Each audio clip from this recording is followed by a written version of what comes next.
Hey Green Mamas, today we're gonna do something really fun. We are gonna deep clean the oven. Yay! Actually though, we're gonna do this without chemicals, and we're gonna do it in such a way that you have a minimum of hands-on time, because who wants to spend their day cleaning the oven? The real life before, Green Mamas. Remove the racks and start to vacuum the loose bits. You need 1 cup baking soda. Add some water and stir. You want this to be about the consistency of cake frosting. Using a sponge or a rag, you want to apply a layer of the baking soda all over your oven.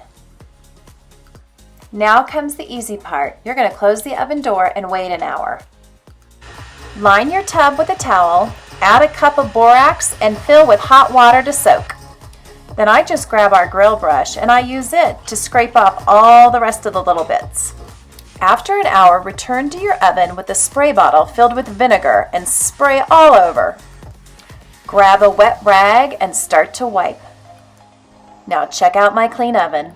So here's the deal. I had a ton of built-up gunk on the window of my oven, and I really wanted to get it clean.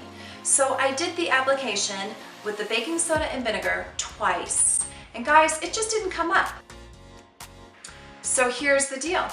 I came up with a solution of my own, and it really works. Give this one a try. My solution is non-toxic dishwasher detergent with a little bit of water. Add this detergent to your window, let sit, and rinse. Okay, using that dishwasher detergent worked great. And now I'm done, and I'm not cooking dinner.